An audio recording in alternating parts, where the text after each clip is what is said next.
Hi, இன்றைக்கி என்னோடய morning vlog தான் பார்க்க போகிறேங்க. காலையில் எந்திரிச்ச உடனே என்னடா செய்யலான்னு யோசிச்சுட்ருக்கும்போது நம்ம கண்ணில் மில்லட் நூடுல்ஸ் பட்டுருச்சுங்க. இப்போ தான் ரீசெண்டாக வாங்கிட்டு வந்திருந்தேன். குமரன் ஸ்டோரில் வந்து இது கிடைக்கிது. அதிலே பார்த்திங்கன்னா மசாலா பாக்கெட்டு கொடுத்துருக்காங்க. சரி, பையனுக்கு இது செஞ்சு கொடுப்போம்னு சொல்லிட்டு காலையிலேயே அவனுக்கு வந்து சிம்பிளாக செஞ்சிடலான்னு சொல்லிட்டு நார்மலாக தண்ணி ஊற்றி கொதிக்க வச்சு செஞ்சுட்டேன். எனக்கு பார்த்திங்கன்னா டிஃபன் பாக்ஸ் கொண்டு போகிறதுக்கு பீட்ரூட் ரைஸ் செஞ்சுட்டேன்.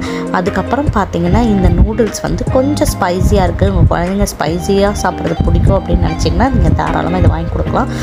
ரொம்ப ஒரு ஹெல்த்தியான நூடுல்ஸு. டேஸ்ட் வைஸ் பார்க்கும்போது ஓகேன்னு சொல்லலாம். ஏன்னா நான்லாம் வந்து நல்லா வேறு மாதிரி டேஸ்ட் சாப்பிட்டு இந்த ஹெல்த்தி ஃபுட்டெல்லாம் இறங்காதுன்னு சொல்லுவாங்கள்ல, அந்த மாதிரி கேஸ் எனக்கு. ஸோ எனக்கு கொஞ்சம் கஷ்டமாக தான் இருந்தது. ஸோ உங்கள் குழந்தைங்க வந்து ஸ்பைஸியாக சாப்பிட்றாங்கன்னா கண்டிப்பாக நீங்கள் குமரன் ஸ்டோரில் வாங்கி கொடுக்கலாம். கிருஷியோட டிஃபன் பாக்ஸை ரெடி பண்ணியாச்சுங்க. நூடுல்ஸ் ஒரு பக்கம் போட்டுட்டு அவனுக்கு ரொம்ப பிடிச்ச கிரேப்ஸையும் போட்டுட்டாங்க. அதுக்கப்புறம் அவன் கேட்டான், இந்த மாதிரி சீஸும் சாஸும் வேணுமா அப்படின்னு சொல்லி கேட்டான். சரி, ஓகே அதுவும் கொடுப்போம். போன தடவை மேகி செஞ்சு கொடுத்து சாஸ் விட்டாதனால அப்படியே கொண்டு வந்துட்டான். சரி, இப்போ வாடா டைம் ஆச்சுன்னு சொல்லிட்டு கொண்டு போய் ஸ்கூலில் அவனை ட்ராப் பண்ணிவிட்டு நானும் என்னோடய வேலைக்கு கிளம்பிட்டேங்க.